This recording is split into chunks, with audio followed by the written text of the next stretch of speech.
You're watching Netrush Report, where passion meets power on the court. We uncover the untold stories, the emotional battles, and the rise of tennis' brightest stars. From dreamers to legends, we bring you the soul of the sport. Subscribe now. Because you don't just watch tennis, you live it. A champion born from dust courts in Palmar, a 22-year-old who plays like a veteran and grins like a kid chasing his dream.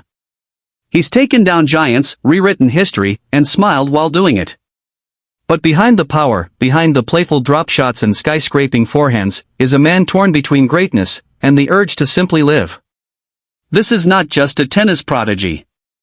This is Carlos Alcaraz. And this is his story. It's the eve of Wimbledon.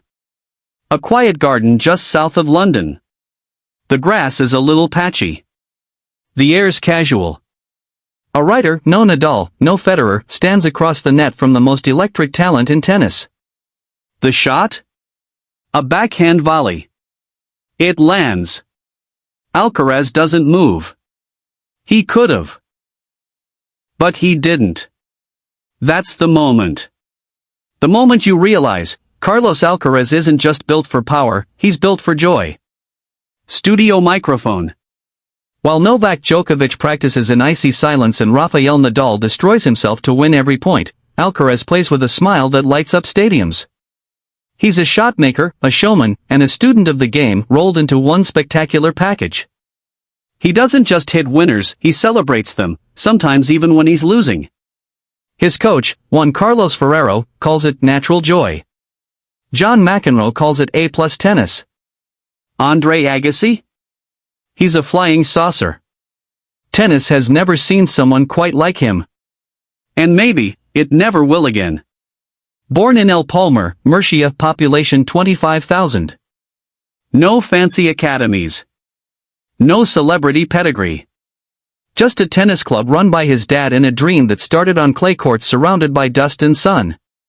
IMG saw his talent at 11. Signed him at 12. At 19, he lifted the US Open trophy and became world number 1. That's not just a rise. That's a rocket launch. Studio microphone. 1 US Open.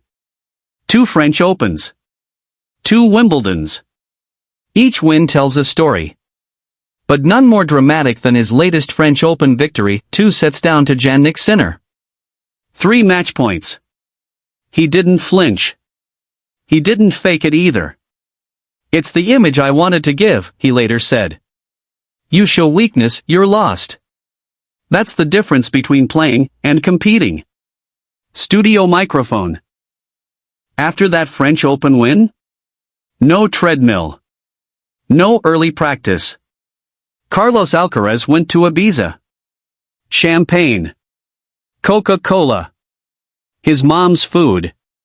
A night out. I'll eat a hamburger before, during, or after a tournament, he says, smiling.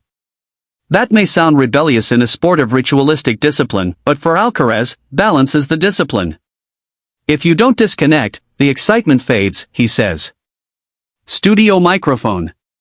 Juan Carlos Ferrero. Former French Open champion. Reserved. Strategic. The Ian to Carlos Young. He once told reporters, our plan is to make him the greatest player in history.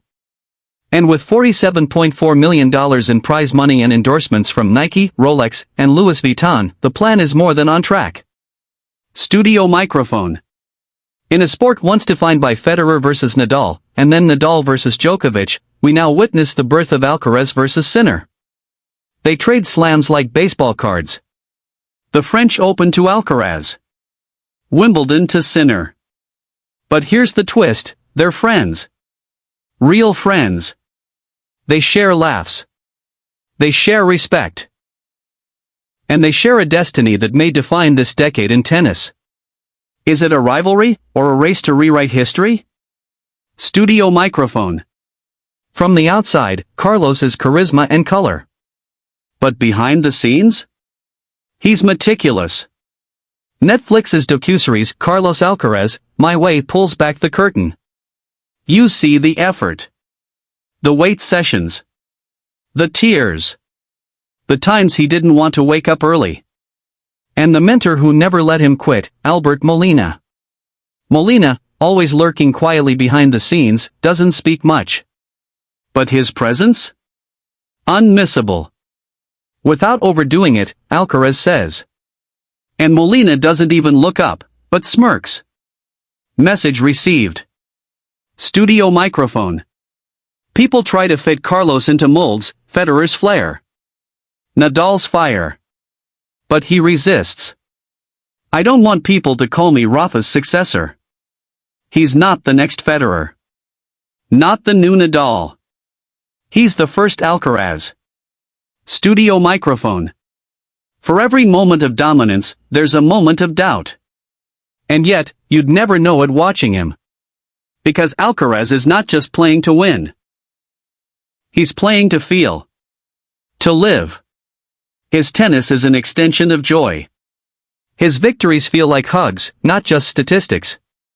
He is playful in photoshoots, eats candy in between outfit changes, and plays keepy-uppy on grass lawns.